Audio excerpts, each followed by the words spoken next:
Olá, boa noite.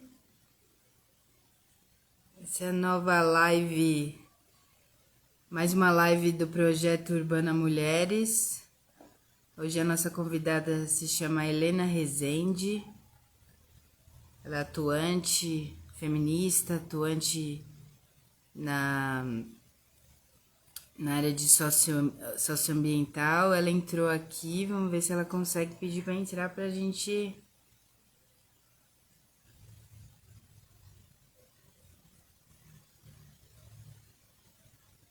começar a live.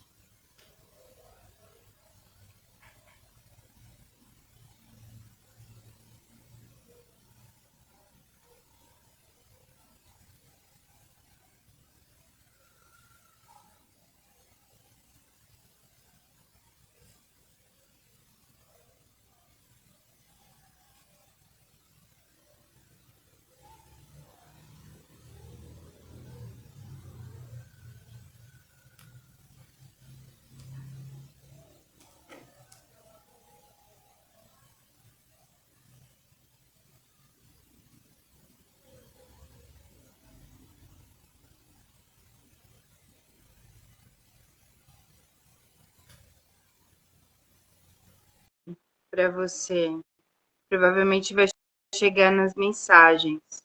Ah, acho que agora foi, hein? Agora foi. Cadê? Certo, Só agora. que isso, Ah, isso mesmo. Demos certo, como é que eu certas. virou? É, Agora, muito bom, a gente vai aprendendo as ferramentas, né? Como que certo. você entrou no final? Pelo meu convite ou você solicitando? Pelo convite agora. Ah, tá. É, Tá. então, não sei por que anteriormente não foi o convite, É, mas tudo bem. Vamos deu. começar. Até agora, Vamos. até agora estamos sós, mas vamos começar. Tá. Boa noite. Obrigada, antes de qualquer coisa, obrigada pela disponibilidade para a gente conversar hoje, em pleno feriado. A, a ideia do projeto Urbana Mulheres é tornar público o processo de pesquisa de mestrado, desde a concepção até a qualificação, né? E nesse processo ir tratando, fazendo exercício de traduzir ou transformar os conceitos teóricos em numa linguagem mais popular que acesse a vida das pessoas, para que as pessoas entendam o que os conceitos teóricos têm a ver com a vida delas, com a nossa vida, né, no dia a dia, né? Porque a importância da universidade é buscar informações na sociedade, na vida cotidiana, para elaborar estudos e compreensões e propostas, e depois esse conhecimento tem que ser devolvido, né? Então, eu estou pretendendo fazer isso durante o processo. Então, uma tentativa, né? E eu acho que aos pouquinhos está dando certo. É isso aí? Então Isso vamos lá, aí. apresentar a Helena Rezende. Ela é mestre em Ciências da Comunicação de Interesse Público, formada pela USCS, de São Caetano. Ela é ativista socioambiental, educadora, feminista e, e promotora legal popular. Ela vai falar um pouquinho mais da inserção dela nesse projeto das promotoras legais populares na cidade de Santo André. É gestora ambiental. E Helena, você sempre morou em Santo André? É, eu tenho uma história com a ABC, né? Tem uma história. Eu, eu morava em Diadema, mas tive que nascer em São Bernardo, porque não tinha maternidade na época, há 60 anos quase. E depois morei muitos anos em São Bernardo e depois acabei vindo para Santo André e adotei Santo André como minha cidade. Isso é bem interessante, porque no ABC acontece muito isso, né? As realidades das cidades, elas é um território só, né? Elas têm limites entre elas, mas a vida é conjunta, né? No ABC. Então, isso é bem interessante porque seu olhar ele vai para além da cidade. Mesmo você sendo moradora, seu olhar vai para além da cidade, isso é muito legal. Então, conta um pouquinho para a gente sua experiência, seu modo, do jeito como você quiser se apresentar, e a gente vai dando continuidade aos poucos, vamos fazendo as perguntas, você vai respondendo e assim vamos. Tá. Só para complementar, né? Me formei em ciências sociais e sempre tive uma atuação no movimento social, movimento popular. Também, quando jovem, por bastante tempo, também atuei nas pastorais sociais, especialmente pastoral operária, aqui da região do ABC. Então, por um tempo, eu trabalhei pela pastoral operária durante uns 4 anos. E aí, então, essa dinâmica regional para mim era muito conhecida. Então, eu atuava em Diadema, São Bernardo, Santo André, né? E nas solicitações que me faziam. Então, esse cenário regional em termos de atividade, para mim, já era conhecido. Acabei, acabei indo também trabalhar na Baixada Fluminense, onde ficava o Secretariado Nacional da Pastoral Operária. Voltei e fui trabalhar na primeira gestão do Celso Daniel em Santo André. Fui trabalhar com centros comunitários, onde tinha esporte, cultura, lazer, nesses espaços.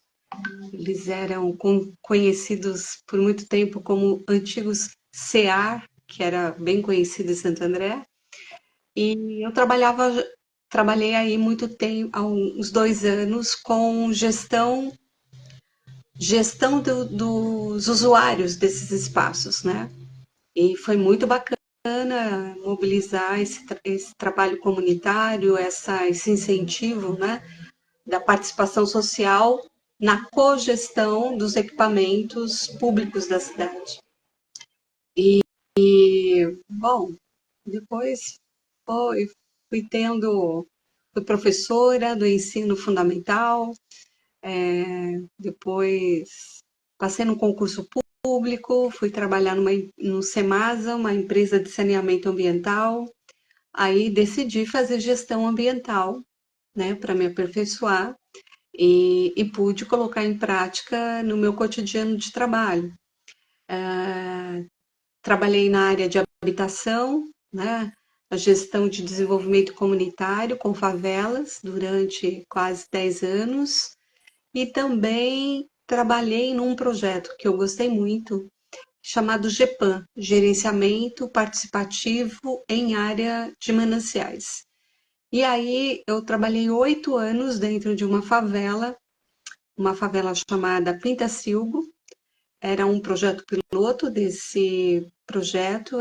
Esse projeto GEPAM era uma parceria com o governo canadense e a Universidade de British Columbia do Canadá, né? E foi interessante. A ideia era propor um processo de urbanização dessa favela, até porque tinha um TAC, um termo de ajustamento de conduta do Ministério Público para ela, e a gente tinha que demonstrar que era possível reurbanizar, regredindo o tamanho da ocupação, devolvendo uma parte da área para a unidade de conservação, que é o Parque do Pedroso, é uma unidade de conservação de proteção integral, e aí se fez uma proposta de urbanização. E nesse projeto piloto eu atuei muito também, novamente, com organização comunitária, com muitos eventos culturais, educação ambiental, com incentivo de ecoeconomia, horta orgânica. Foi um projeto bem interessante. Depois, enfim, fui trabalhar com outras coisas. Acho que o que interessa dizer é que eu decidi, então, voltar em 2018 a fazer para academia. Então, fui fazer um mestrado, esse na área de comunicação. A minha intenção era como eu tinha bastante experiência em termos de dinâmicas participativas, diagnóstico participativo em meio analógico, né, em papel, recortes, né, aí eu fui tentar estudar a possibilidade de transformar isso no âmbito digital, né? E meu desafio foi esse. Não consegui criar um aplicativo, mas ao mesmo tempo, mas eu consegui colocar, inovar, porque é um mestrado profissional. Então eu decidi fazer lá na Pintacilgo, quase 20 anos depois, chamar essa comunidade para participar da dessa proposta de fazer um mapeamento participativo analógico, né? E aí eu fiz com os estudantes do ensino médio das escolas estaduais ali do entorno do Parque Miami, Santo André, e com os estudantes a gente fez um trabalho de migrar para um mapeamento digital participativo. Isso deu certo. Isso foi bem interessante. Tive o apoio do Laboratório de Georreferenciamento da Universidade Federal do ABC, foi muito bacana essa parceria. E aí, a ferramenta, na verdade, o objetivo dessa dissertação era justamente trabalhar com os estudantes a percepção ambiental local, né? E foi bacana porque duas garotas, né, que depois de tantas solicitações, tantos convites, mas só duas garotas ficaram até o final. E aí o olhar delas foi muito interessante. E foi possível, né, na conclusão do meu trabalho, perceber que a dinâmica facilitava muito essa percepção socioambiental, né? E então isso, não sei se você quer fazer uma pergunta Então, ou aproveita. alguma outra experiência. Não, então, vamos trocando as informações, né? Eu acho que, assim, para não perder muito a ideia da percepção socioambiental, né, que é o tema que a gente se propõe a falar aqui, mas você pode falar das outras experiências sem problema, né? Tá.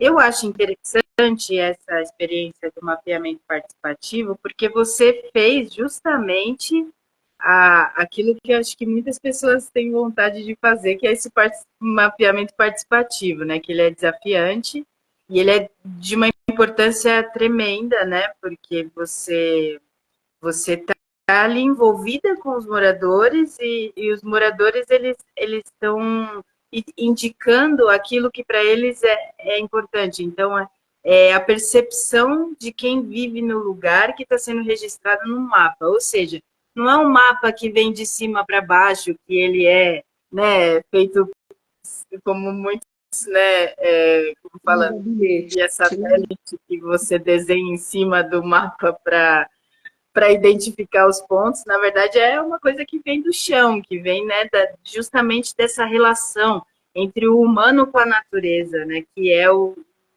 que a gente vive, é onde a vida acontece. Então isso é a, a realidade demonstrada no mapa de fato, né? Então Sim. isso é muito interessante. E aí, como a nossa proposta dessa live de todo o projeto Urbana Mulheres é tornar, né? Eu vi que tem pessoas que entraram agora, né? O Sobre Robson fez parte também do GPAM, esse que está aqui com a gente aqui o assistindo. Robson, que legal, prazer, Robson. Dá uma Ele acenada aqui. foi coordenador de um outro projeto piloto na região do Parque Andreense. Ah, que legal. Então, se ele quiser participar também, fazer algum comentário, fica aberto aí, Robson, para a gente trocar Ele mais informações para ficar mais rico. Então, continuando, a ideia é essa, né? Fazer exercício de tornar os conceitos teóricos, né, nesse processo de pesquisa, para que ele dialogue com a realidade na vida social cotidiana da gente, né, de todas as pessoas. Então, a minha pergunta inicial, assim, já que a gente está falando de percepções socioambientais sob o ponto de vista da mulher, eu queria já iniciar perguntando para você, como pesquisadora, como cientista, como que é a sua percepção socioambiental? Como se dá isso? Acho que partindo daí a gente vai esmiuçando um pouco mais e ampliando, esmiuçando e tornando real, né? Não é tornando real, é tornando representativo, né, daquilo que a gente está falando. Pode ser? Pode ser. Vamos Pois é lá. isso, é isso aí. Lá vem a história. Como? Senta que lá vem a história, né? Não, aí a gente está conversando, mas assim, como que é para você essa percepção? Como você percebe a sua relação com o ambiente que você vive, né? Seja no lugar onde você mora, no seu percurso no transporte, seja público ou em carro, Sim.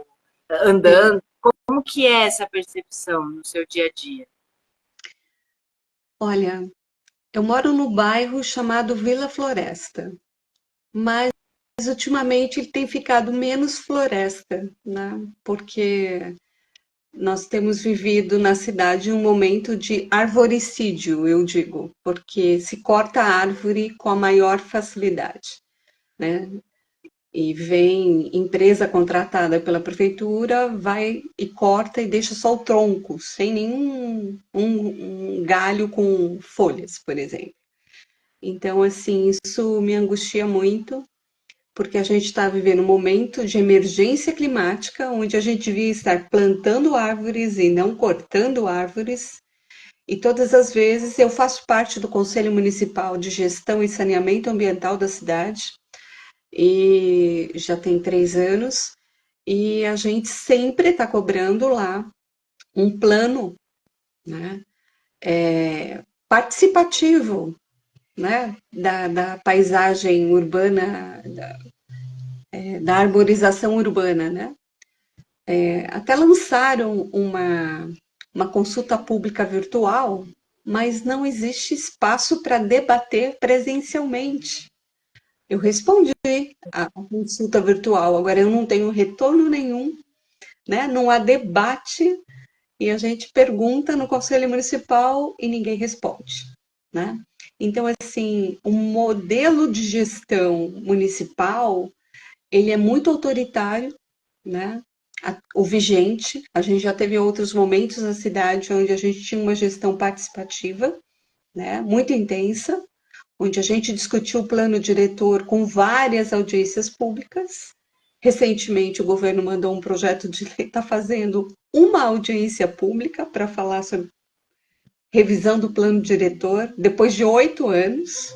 Isso nos revolta como cidadã, eu fico revoltada, porque eu tenho muitas sugestões, quero debater muito sobre o assunto, né? E não temos esse espaço. Mas como eu percebo? Eu percebo que eu moro aqui há uns 18 anos e eu vou vendo o aumento de carros, né? Uma poluição muito grande de fuligens, né? De pó preto, né? Material particulado, que é cancerígeno, sabemos, né? E corte de árvores, como eu falei, de uma forma absurda. Eu ando muito a pé, então eu vou andando até a estação de Santo André, ou tomo voo de ônibus, e você vai observando, daqui a pouco a cidade vai verticalizando de uma forma muito rápida, fruto de uma especulação imobiliária.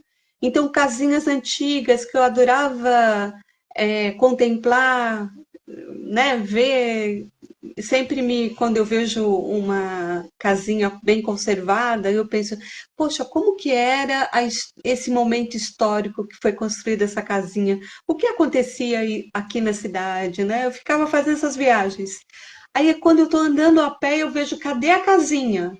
Foi demolida e está construindo um prédio de 40 andares, né? Então, isso me entristece, porque a gente não tem lugar para poder cobrar que isso seria o plano diretor, né? Para poder cobrar uma cidade menos verticalizada, né? E que respeitasse e tomasse as providências necessárias para a gente, como que fala, se prevenir por esse momento climático tão importante. Então, assim, fortes chuvas, como a gente está vivendo esse tempo seco em pleno outono, né, verão em pleno outono, ou seja, nós tínhamos que estar preparando as periferias para justamente se protegerem melhor, né? E o que eu vejo é que há muita negligência, né, nisso, muita negligência. Então, assim, se promove grandes obras de drenagem, quando a gente podia estar fazendo o que a ONU propõe, soluções baseadas na natureza, né? Que poderia, inclusive, estar incluindo e fazendo criando empregos verdes para ajudar a fazer soluções como jardim de chuva, como mais espaços verdes na cidade, com urbanismo, com propostas para esfriar um pouco as ilhas, tirar as ilhas de calor da cidade, né? E isso tudo era necessário e já era para a gente estar fazendo, né? Sim. O ano passado, E no final do ano, eu fiz uma apresentação no Conselho Municipal sobre mudanças climáticas. Depois eu fiquei sabendo que o Robson, meu amigo, também foi lá falar sobre o mesmo tema. Ou seja, falta da gente, sociedade civil organizada, pautar o assunto, não falta. O problema é que a gente não recebe nenhum retorno, a gente não recebe nenhuma empatia possível, nenhum tipo, a nossa escuta não é ativa, né? Ou seja, a gente só não tem diálogo. Então, é bem preocupante. Eu, como cidadã de Santo André, fico muito preocupada, né? Porque, no até por momento, conta da região que tem a questão das preservação, as regiões de preservação ambiental, né? Tem muito área de proteção manancial, né? a área de manancial está totalmente abandonada. Toda a nossa região, que significa quase 52% do território de Santo André, está abandonada. Abandonada. Os moradores ficam isolados, a infraestrutura de saneamento e drenagem, que é justamente para evitar o assoreamento nas ruas de terra, não é realizada, ou então se raspa lá a terra e joga o excesso de terra na margem dos rios. É insano, é insano. A vila de Paranapiacaba vive abandonada, vive faltando água, imagina uma região que é lugar de nascentes. Aliás, tem um parque lá, natural municipal, chamado Nascentes, ou seja, que produz água, chega a ficar 15 dias sem água.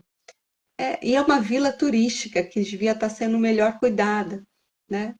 Então, a minha percepção socioambiental de Santo André, com este governo que está há 8 anos, pelo menos, é péssima.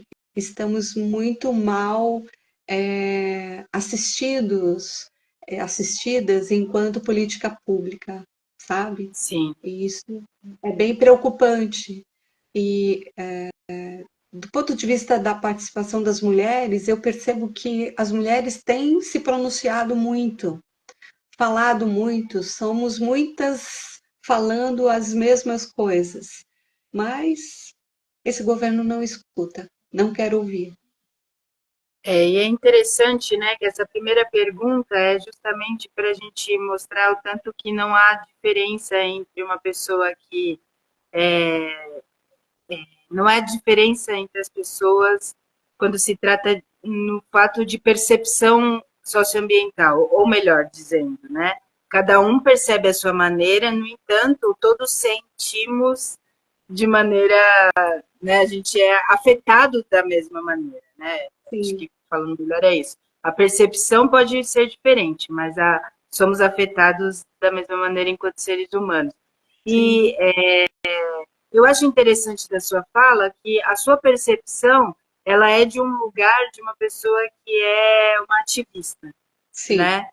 Ambiental. Esse é um olhar interessante porque ele vai fazer um panorama mais geral, né? E como o nosso tema é percepções socioambientais, e contando com a sua experiência no mapeamento participativo, a, a percepção das mulheres como um todo na região do Pintacilgo, como que ela se dá, assim, de uma maneira resumida, assim, só para a gente entender por quê? A participação é muito importante para a transformação. E como que as pessoas vão participar se muitas vezes elas nem dão conta de fazer a reflexão sobre isso, não porque não queiram, mas porque às vezes não se tem os elementos para que isso aconteça, né?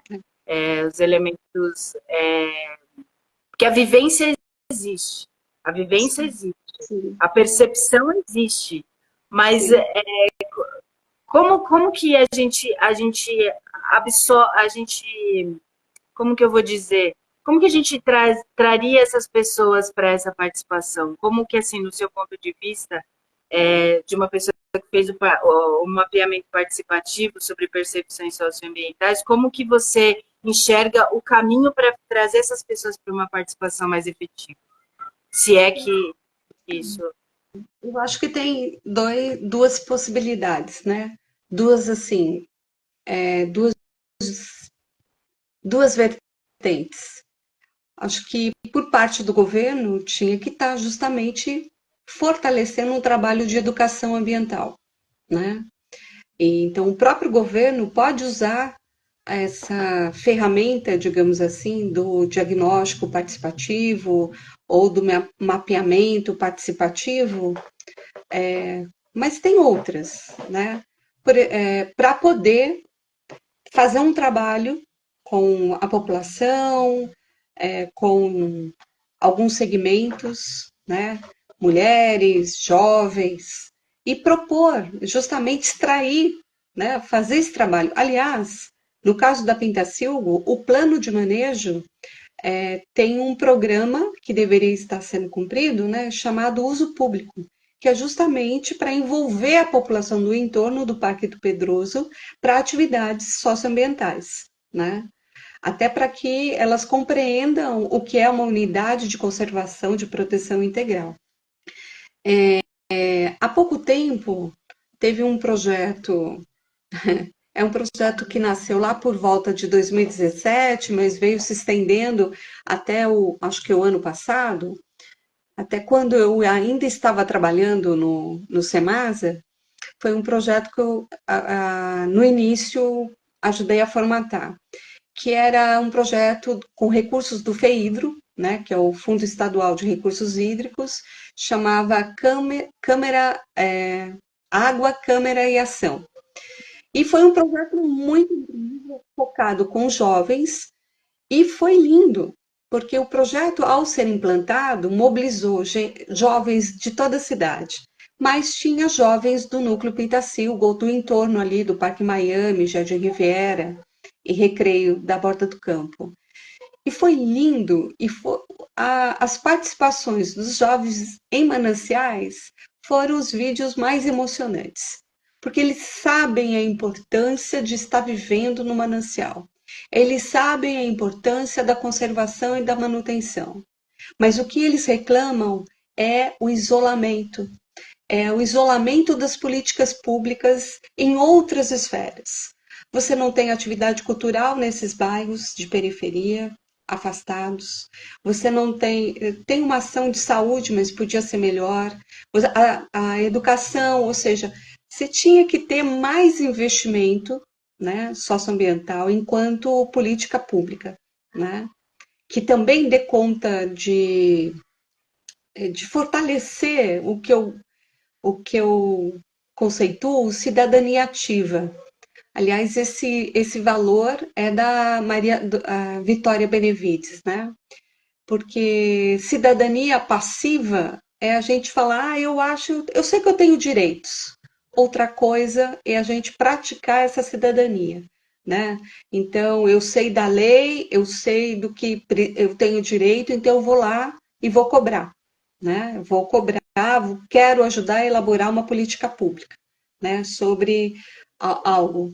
Então, assim, o que eu percebia dos jovens, quando eu trabalhei no Núcleo Pintacilgo, e aqui acabei de ver a Cristina Taide, ela também trabalhou comigo lá nesse projeto, a gente inclusive tinha trabalho de teatro lá, né? Um trabalho que inclusive é,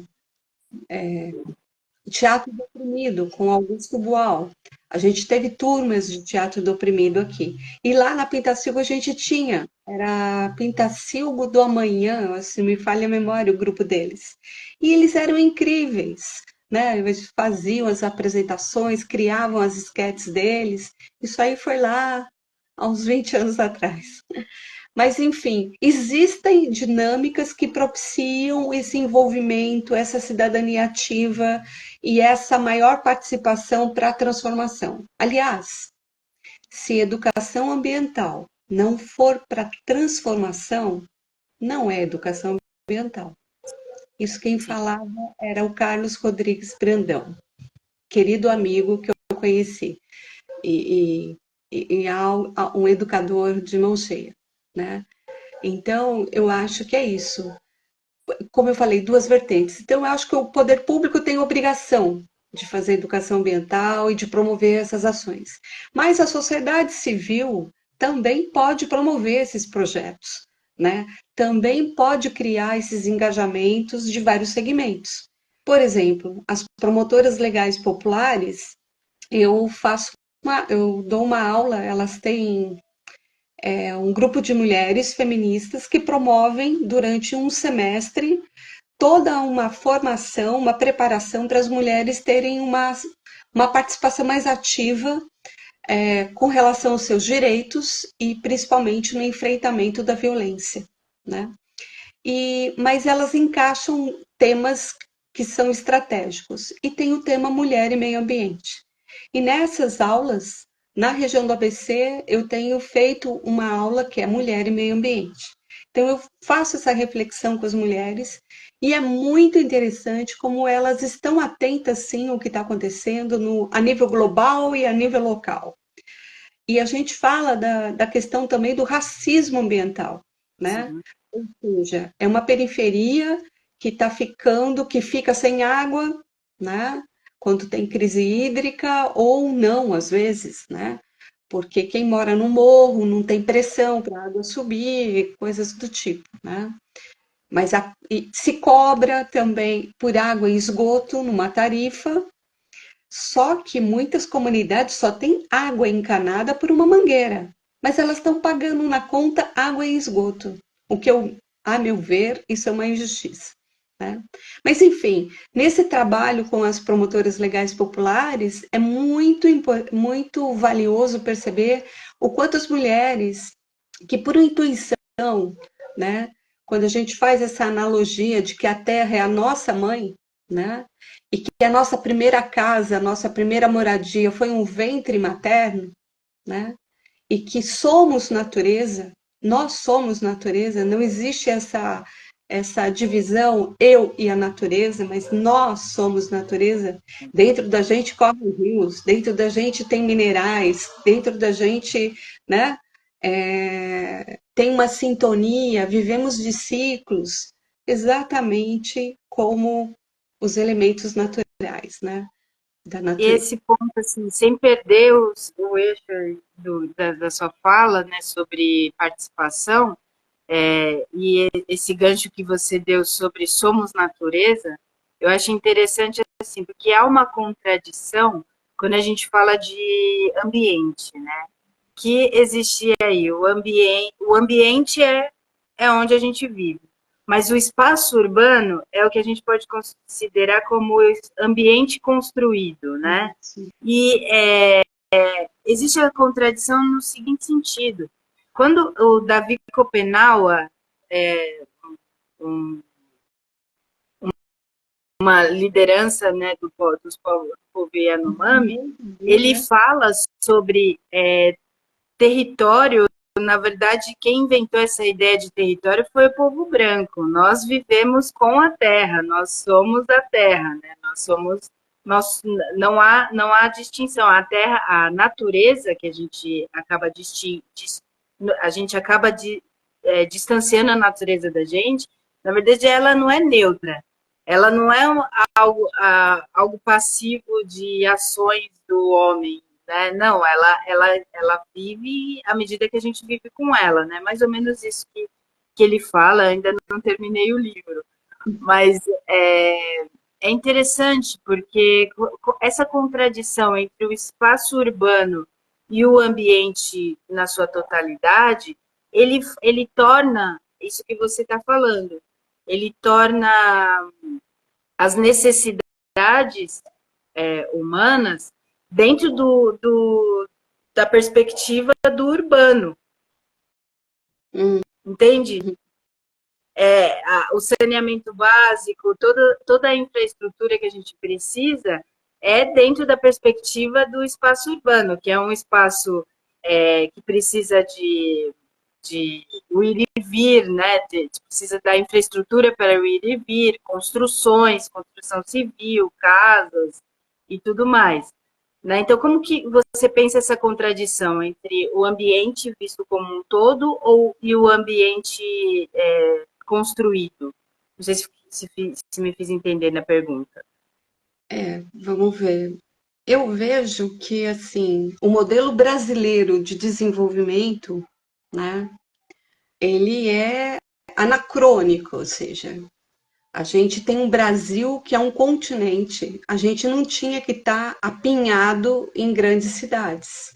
Uma grande cidade é um câncer do ponto de vista, né, porque a gente esse ambiente construído ele está fadado ao colapso, né? É um trânsito que não anda. Olha que contradição. E cada vez não vai andar. Cada vez que a gente incentivar mais compra de carro, cada vez não vai andar, né?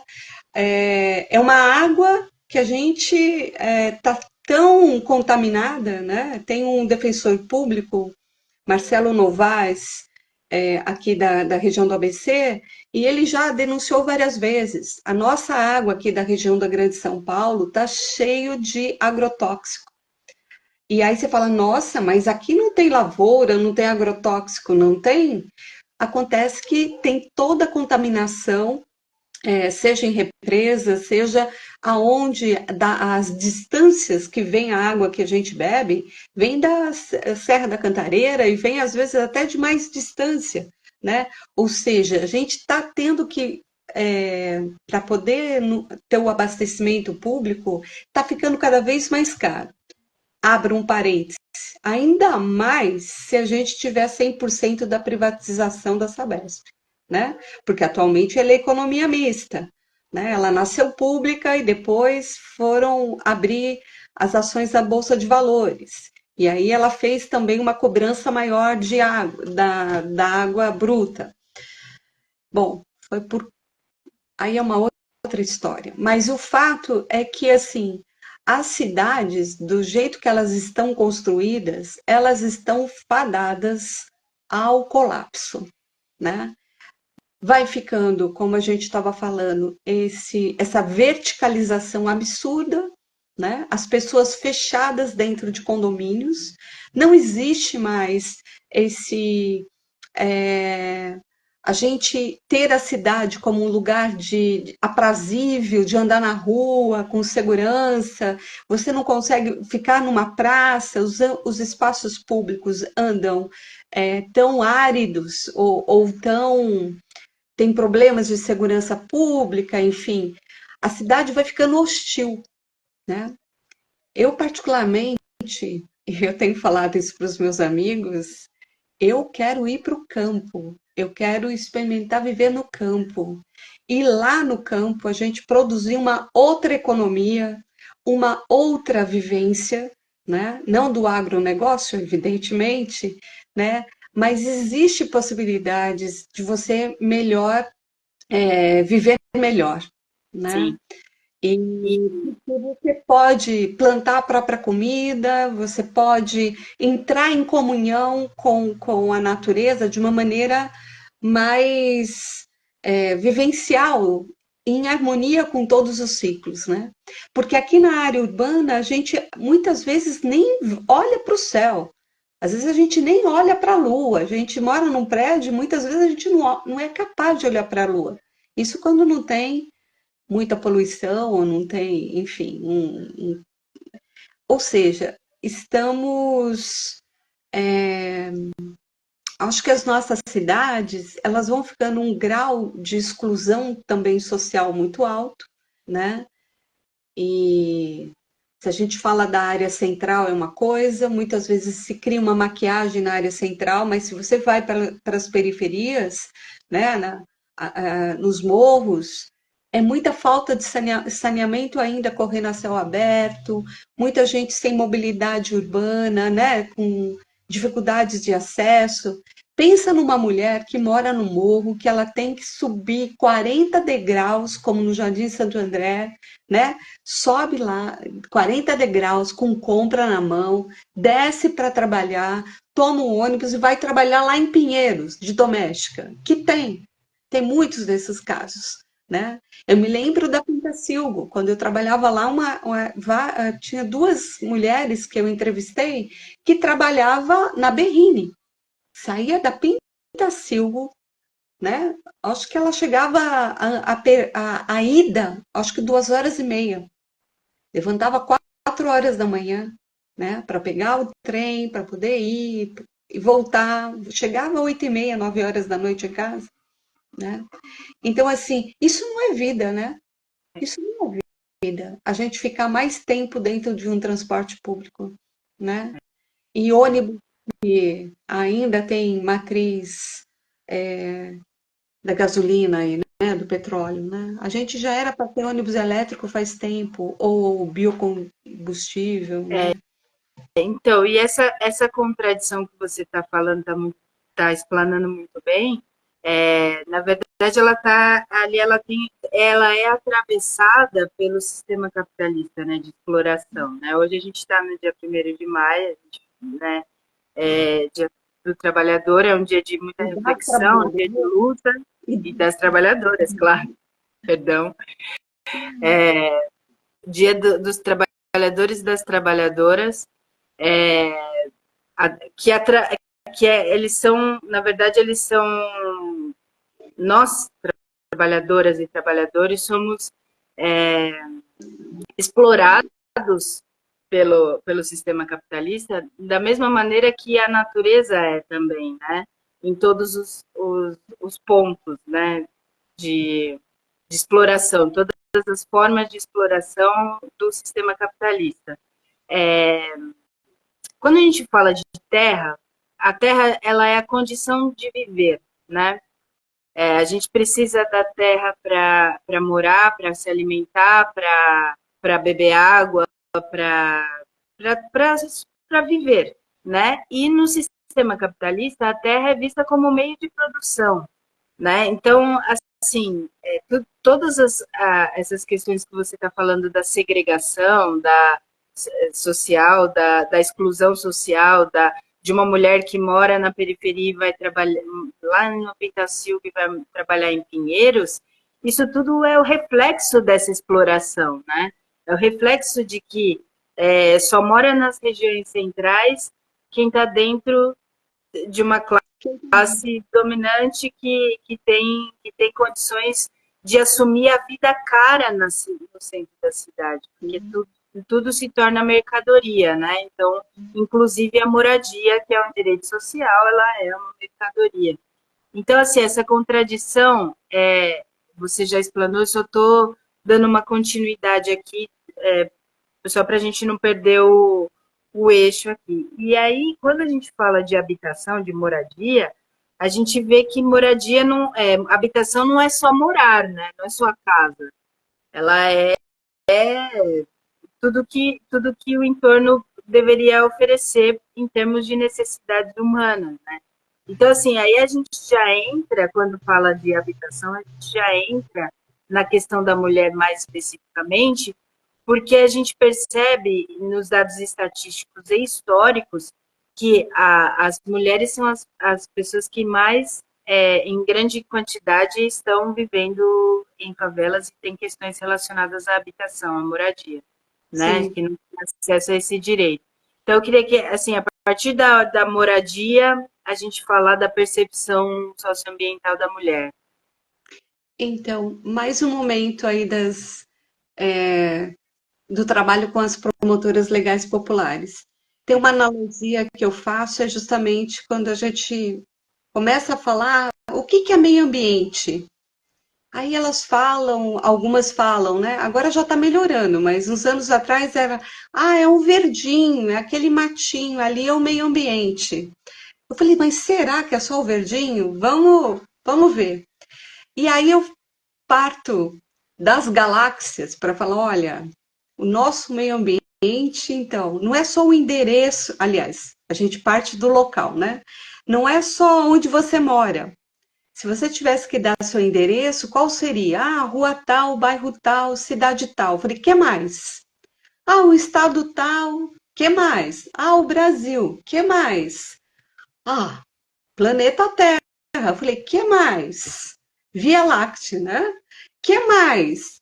Ou seja, para a gente ter a noção que a questão ambiental ela é muito maior, porque é o lugar aonde a gente mora, né? Então, o nossa moradia, né? Ela é justamente, lembrando aqui o Papa Francisco, que tem uma encíclica que fala do meio ambiente, ele fala nossa grande casa comum, né? Porque é isso, nós não temos, é uma mesma casa. Tem uns malucos aí, né, de rede social aí, que querem ir para Marte. Eles que vão para Marte, fiquem lá, né? Como o Marcelo Gleiser, que é um astrofísico, fala, eles vão para lá, para aquele inferno, fiquem lá, né? Deixem a gente cuidar do planeta Terra, né? As estatísticas estão aí, a gente tem 2 anos para a gente tomar providências mais sérias. Caso contrário, a Terra, como organismo, nossa humanidade, já podemos ter dúvidas. Mas, enfim, nessa reflexão com as mulheres, é muito interessante que elas estão, eu percebo a cada ano, as mulheres tendo uma percepção maior do que é a grande morada. Não é mais só o verdinho, uma coisinha assim muito infantilizada. Eu acho que as mulheres, exatamente porque a gente também faz essa analogia de que da mesma forma que o sistema capitalista lida com o planeta Terra como se fosse uma propriedade, né, uma coisa, nós mulheres sentimos também nos nossos corpos, quando o machismo nos trata, uma cultura patriarcal, nos trata como coisa. Nós somos mercadoria na visão machista, misógina e patriarcal, né? A mesma postura de exploração patriarcal, capitalista, trata o planeta Terra. É uma coisa, é um processo de coisificação, né?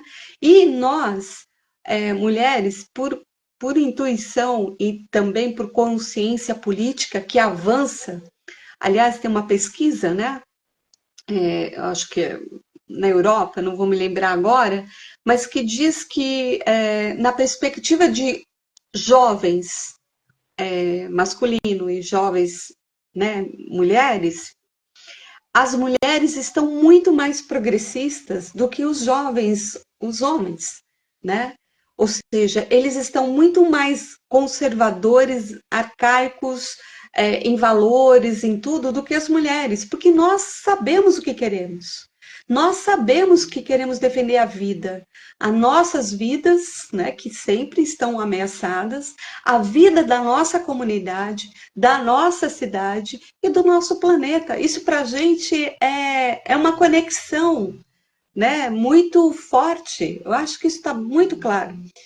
E quando a gente traz essa noção da moradia, que o primeiro lugar de moradia é o útero, a gente já estava ali convivendo com o elemento água, né? A gente sabe o quanto a água é importante para a vida.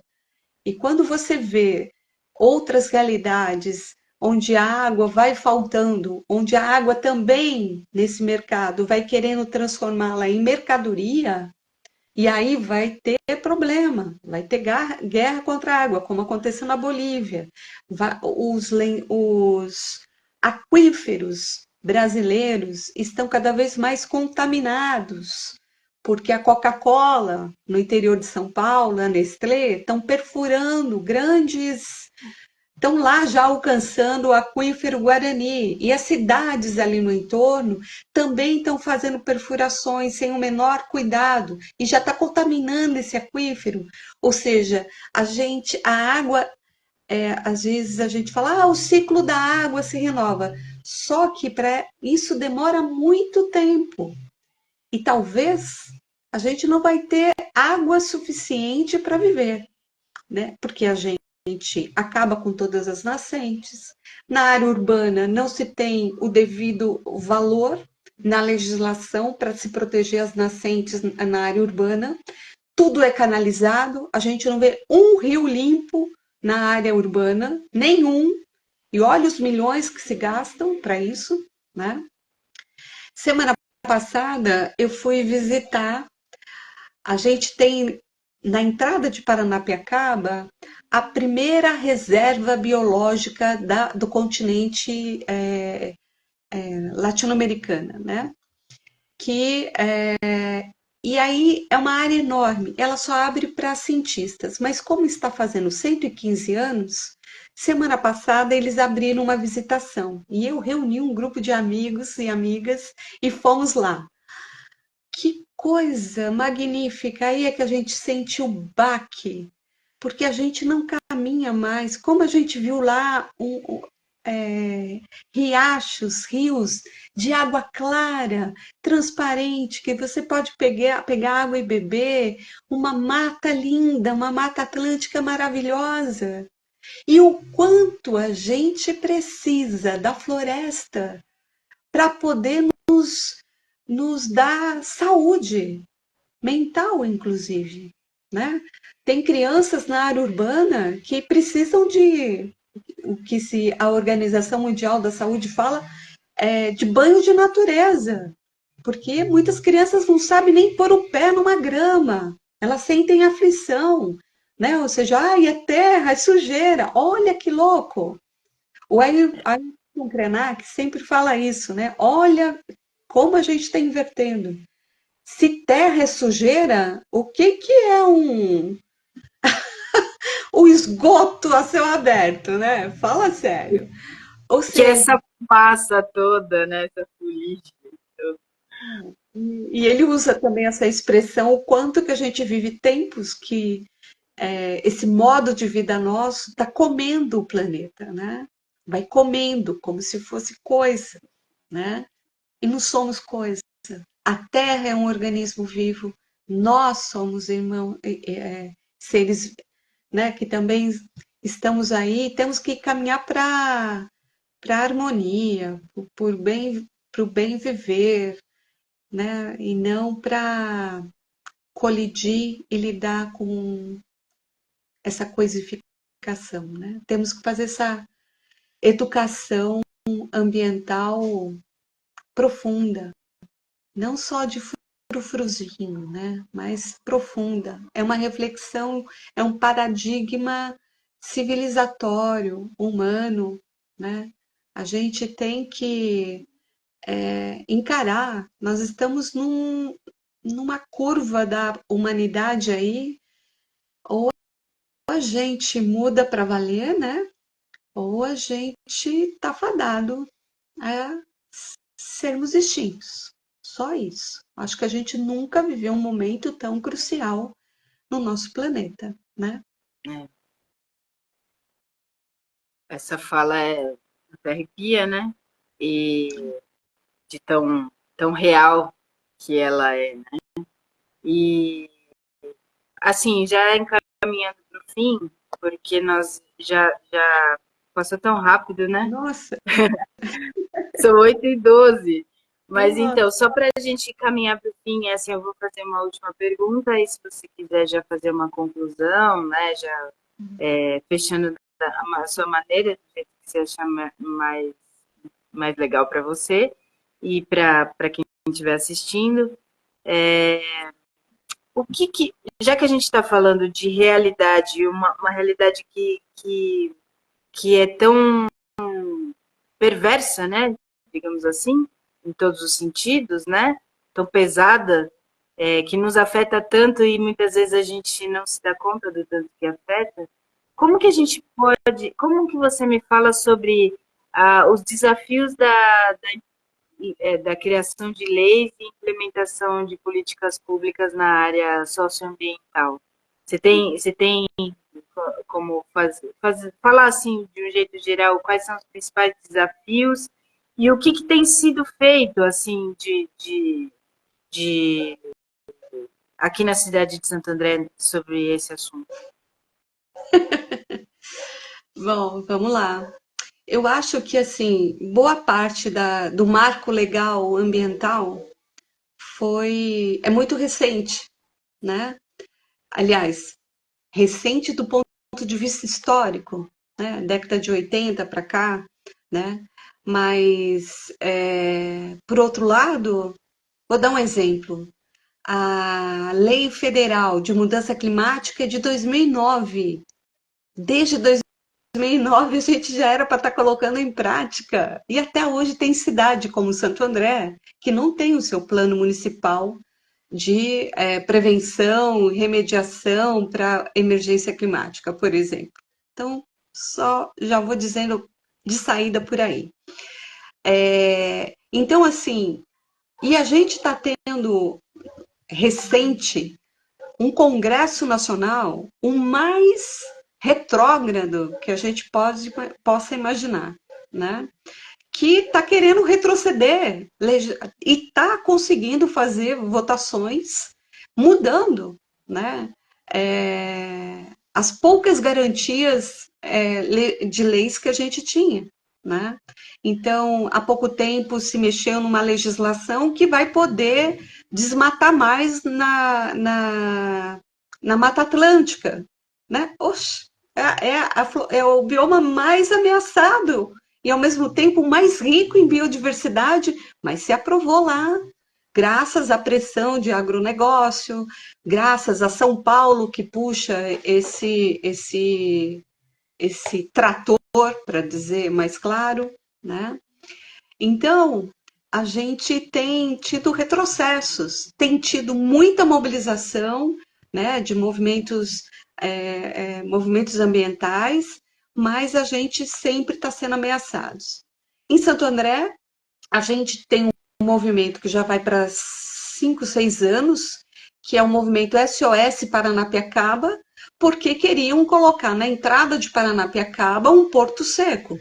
Né? Só ia eliminar 80 nascentes, desmatar uns 8 campos de futebol, num lugar que tem neblina, colocar 1.200 caminhões andando nessa estrada, ia impedir a atividade turística, né?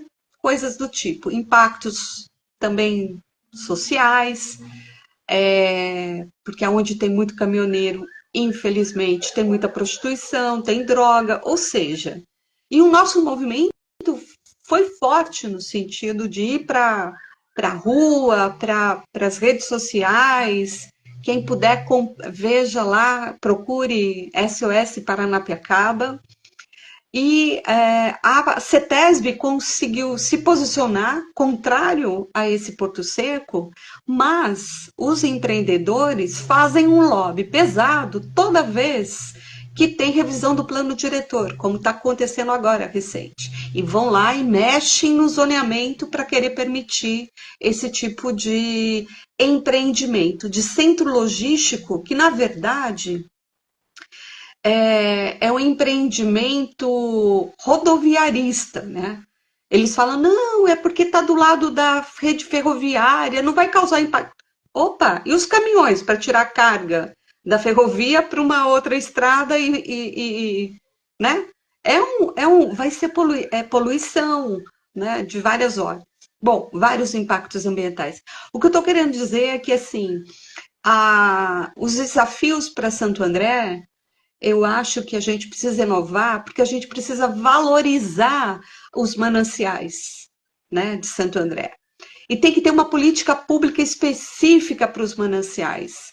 E a gente tem que avançar. Não é um lugar que a gente abandona enquanto política pública. Ao contrário, é uma preciosidade a cidade ser quase 55% em área de manancial. Ela tinha que ser valorizada. Está aqui tinha uma colega aqui, Edilene, que fez um trabalho sobre pagamento por serviços ambientais, ou seja, mas você tinha que ter também uma cadeia de empreendimentos sustentáveis. A gente podia ter agroecologia para produzir alimentos aqui na nossa cidade, orgânicos, né? Podia ter orgânicos mais barato na nossa cidade, oferecer trabalho para os jovens que moram na área de manancial, que não tem que pagar ônibus intermunicipal para poder chegar na estação de trem, para poder trabalhar longe. Podia estar trabalhando na área rural. Nós tínhamos que ter um plano diretor na cidade com zona rural, para justamente a gente ter políticas públicas federais que tem Bolsa Verde, você tem vários programas sociais para a área rural, mas no nosso plano diretor não se colocou área rural. Se preferiu não se colocar, que é um erro. São Paulo, por exemplo, já admitiu no seu zoneamento rural e está lá produzindo uma economia criativa, uma economia verde, avançada, incluindo boa parte das cooperativas na área rural de São Paulo são de mulheres, produzindo alimentos, gerando economia solidária. Então, assim, para a gente pensar uma cidade ambientalmente correta, ou melhor, ambientalmente responsável e justa, nós temos que também fazer uma economia girar na cidade, também de economia solidária e verde, e não ficar só querer atrair indústria e centro logístico que vai causar mais impactos ambientais para a cidade. Ou achar que só construir prédio com essa especulação imobiliária que vai elevando o preço da terra e expulsando as pessoas do aluguel para cada vez mais para periferia ou para manancial, e a área de manancial não tem a urbanidade necessária hoje. Não tem política pública que cuide da manutenção das ruas, da iluminação, do transporte público, da saúde, do jeito que precisa. Vou dar um exemplo. A região do Parque Andreense tem um postinho petititinho de saúde, que quando precisa ser removido para a cidade, ele tem que passar por 3 cidades para chegar de carro no Hospital Municipal de Santo André. E, se tiver infartado, vai morrer, né? Ou então, e não tem ambulância. Olha o quanto da cidade estão desassistidos de política pública, de cidadania ambiental ou urbana ambiental. Então, assim, o hino da cidade de Santo André é curioso. Lá pelas tantas fala assim, é fruto desse período industrial. Gigantesco viveiro industrial. E eu sempre falo, está na hora de mudar esse hino. É gigantesco viveiro ambiental. A gente não consegue perceber que os mananciais é a nossa maior riqueza. E a gente não protege, né? Então, assim, acho que a gente tem que fazer um trabalho de educação ambiental nessa campanha política que vai eleger os prefeitos e prefeitas, né? A gente tem que fazer mais esse debate.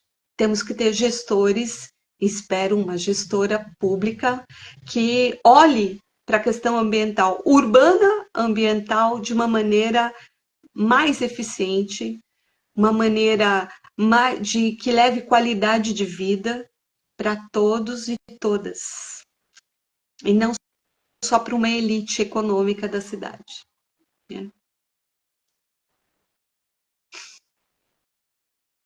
Acho que é uma ótima conclusão, assim,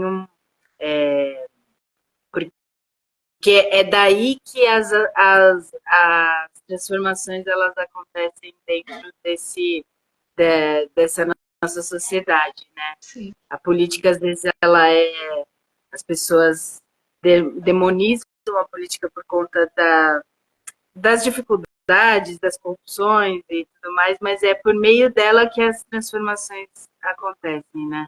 Isso Então, aí. assim, quanto mais participação de todos os segmentos da sociedade no campo político, é daí que a gente consegue transformar de fato, né? Senão fica apenas um discurso, né?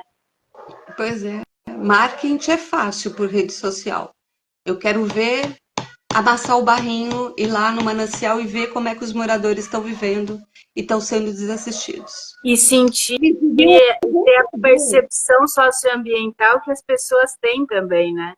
Ah, Porque, pois porque essa percepção é o motor de tudo, né? Se eu não tô naquela realidade, se eu não tô e se eu não tô com o pé no chão ali daquele lugar, eu jamais vou sentir aquilo que as pessoas sentem ali no dia a dia, né? é isso. Agora, se você quer ser governante ou quer ser parlamentar numa cidade, você tem que percorrer toda a cidade. E de preferência de ônibus e de trem. Aí sim, a gente, como diz o Frei Beto, né? A cabeça pensa aonde os pés pisam. Se você nunca foi lá, nunca passou por esses trajetos, você não vai. Se a gente fala de percepção ambiental do ponto de vista geral, tem muitos vereadores, parlamentares, o próprio prefeito nunca vai em todos os lugares da cidade, entendeu? Nunca vai. Ou se vai, vai assim num carro blindado, com ar-condicionado, chega lá, faz duas falas e sai. Mas não anda, não conversa, né? Não escuta. Porque toda Não vez, sente junto. né? Agora, claro, fazer isso de uma maneira demagógica também às vezes faz. Não vou dizer que não faz. Agora, a política pública tem que ser eficiente. Então, por exemplo, os conselhos municipais têm que ser valorizados, a sociedade civil tem que ser ouvida, né? Porque hoje a gente fala e não é escutado, né? Então não dá, sabe? Tem que ter respeito pela participação social. Isso está na nossa lei orgânica da cidade. A gestão participativa, inclusive, ela é constitucional. Mas aqui, todas as vezes que a gente faz uma crítica ao prefeito, ele fala que as pessoas estão fazendo politicagem. A ausência de política pública eficiente numa cidade, na área ambiental, é politicagem ou é política? Né? Como diria Darcy Ribeiro, a não política também é uma política. E essa sim é politicagem. Essa sim é politicagem. Não fazer é uma politicagem, né? É isso É, mesmo. Bicicleta, foi, viveiros. temos aqui uma, assim, só para a gente encerrar, porque eu acho que você fez uma conclusão muito potente, muito importante e potente, né? E aqui a gente tem umas falas do Robson, por exemplo, né? Gigantesco viveiro de mudas nativas, que tal? Precisamos de muitas.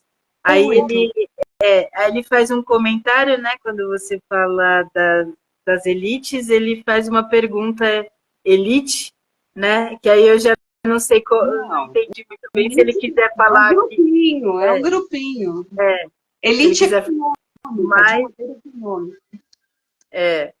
E, mais uma vez, bicicleta também é uma alternativa para os candidatos percorrerem toda a cidade. Quero ver, quero ver. Muito bom. Vamos pedalar, né? Vamos pedalar As porque não tem que viracadas do ser, bairro, né? não pode Vamos ser ver. tão fácil assim, né? É, isso aí. Então tá bom. Ninguém mais vai comentar nada. Acho que é isso. Obrigada. Eu só tenho que agradecer. Foi uma conversa, apesar do tema ser sensível e não sensível, é um tema sério, muito grave, muito profundo, que nos afeta constantemente, diariamente, Alma, né? na alma. Na alma, não é só, exatamente, não é só corpo físico, né? E se a gente pensar no ambiente como parte do nosso corpo, né? Então fica cada vez mais grave, né? Sim. E então, assim, apesar dessa densidade do assunto, acho que foi uma conversa feita de um jeito muito agradável, né? Então, agradável, mas não deixa de ser potente, né? Então é isso. Muito obrigada, Helena. Adorei e espero que as pessoas também tenham gostado. Obrigada pela presença de quem participou, de quem estava aqui na live com a gente. E aí eu vou postar o vídeo. Como a gente teve um probleminha técnico de início, eu vou publicar em partes, tá? Tudo bem? Vou só separar, porque não vai dar para pôr a live toda por causa daquele início que ficou um pouco confuso, tá bom? Bom, Obrigada, boa querido. noite. Eu que agradeço a reflexão, a oportunidade. Acho que é isso aí. A nossa esperança é a nossa participação, né? Perfeito. É isso aí. Obrigada, boa Boa noite. noite.